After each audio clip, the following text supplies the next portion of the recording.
হাই friends, মোৰ চেনেললৈ আপোনালোকক স্বাগতম জনাইছোঁ। আশা কৰোঁ সকলো ভালেই আছে। আজি মই এটা নতুন ৰেচিপি লৈ আহিছোঁ।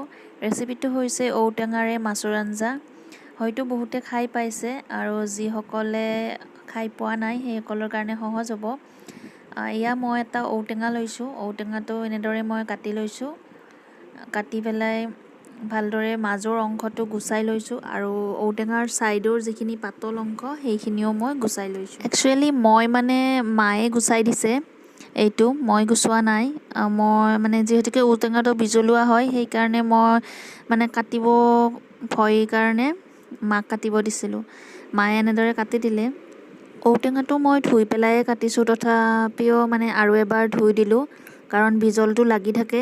সেয়েহে মই এবাৰ ধুই পেলাই থৈ দিলোঁ আৰু এইফালে এটা গিলাচত মই অকণমান থেতেলিয়াই লৈছোঁ কাৰণ ঔটেঙাটো হয়তো নিসিজিবও পাৰে, সেইকাৰণে অকণমান থেতেলিয়াই লৈছোঁ। এনেদৰে মই দেখুৱাৰ দৰে আপোনালোকেও তেনেকুৱাকৈ কৰিব। অৱশ্যে আমাৰ এইফালে এটা প্ৰচলন আছে, ভাদ মাহত ঔটেঙা ৰৌ মাছেৰে খাব লাগে। সেয়েহে আজি আমি ঔ আৰু ৰৌ খাবৰ কাৰণে ওলাইছোঁ। এয়া মই এটা কেৰাহীত তেল গৰম হ'বলৈ দিছোঁ আৰু তেলখিনি গৰম হোৱাৰ পিছত তাত মই জলকীয়া আৰু পাঁচফোৰণ দি দিছোঁ। জলকীয়া আৰু পাঁচফোৰণখিনি ৰঙচুৱা হ'লে তাত এচিকুটমান বেহাৰ দি দিছোঁ, বগা বেহাৰ হয়, আৰু সেইখিনি দি ঔটেঙাখিনিও একেলগে দি দিছোঁ। দি অকণমান টাইম মই ভাজিছোঁ ঔটেঙাখিনি। বন্ধুসকল, আপোনালোকে আগতে ঔটেঙাৰ আঞ্জা খাইছেনে? বাৰু এনেদৰে খাইছেনে? যদি খাই পোৱা নাই এবাৰ খাই চাবচোন, বহুত ভাল লাগে। এয়া সিজাই লোৱা আলু আছিলে, আলুখিনিও দি দিলোঁ। আলুখিনি দি উঠি এইবাৰ মই এচামুচ হালধি গুড়ি দিছোঁ আৰু এইখিনি দি উঠি মই অকণমান টাইম লাৰি দিলোঁ। এইবাৰ ইয়াতে জোখমতে নিমখ দিম। যিহেতুকে যিমান ঔটেঙা কটা হয় সেই অনুপাতে নিমখ দিব লাগিব আৰু নিমখ কমকৈ খালে কমকৈ দিব পাৰে। এয়া নিমখ দি অকণমান সময় লাৰি মই অকণমান ঢাকন লগাই থৈ দিম। ঢাকনখন গুচাই এইবাৰ আৰু অকণমান টাইম লাৰি দিছোঁ। লাৰি দি আৰু অকণমান সময় ঢাকন লগাই থৈ দিছোঁ যাতে সিজে। একেবাৰে কম জুইত ভাজিব লাগিব। ভাজা হোৱাৰ লগে লগে মই আলুখিনি অকণমান ভাঙি দিছোঁ।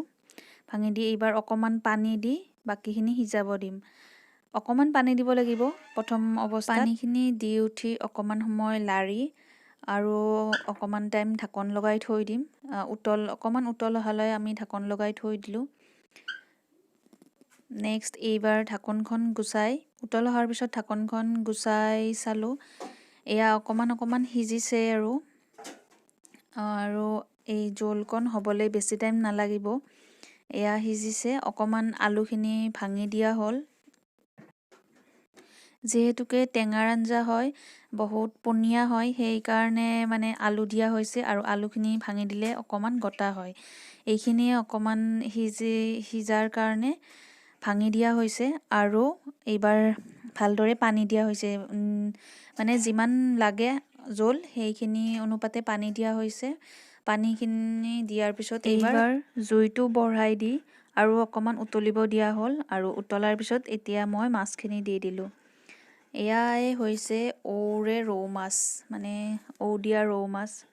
নাজানো এইটো কি প্ৰচলন হয়। আমাৰ এইফালে এইটো প্ৰচলন আছে যে ভাদ মাহত ঔ আৰু ৰৌ খাব লাগে, ঔৰে ৰৌ মাছ খাব লাগে। সেয়েহে ঔৰে ৰৌ মাছ বনোৱা হৈছে আৰু খাবলৈ বহুত টেষ্টি হয়। আপোনালোকে যদি কোনোবাই খাই পোৱা নাই এবাৰ খাই চাব। ঔটেঙাৰ আঞ্জাখন বহুত ভাল লাগে। টেঙা আৰু মাছেৰে বহুত সোৱাদ হয়। বন্ধুসকল, মোৰ ৰেচিপিটো কেনেকুৱা লাগিলে জনাব আৰু লগতে যিসকল মোৰ চেনেলত নতুন হয় মোৰ চেনেলটো ছাবস্ক্ৰাইব কৰিব আৰু মোৰ ভিডিঅ'টো চাই কেনেকুৱা লাগিল লাইক আৰু কমেণ্ট কৰি জনাব।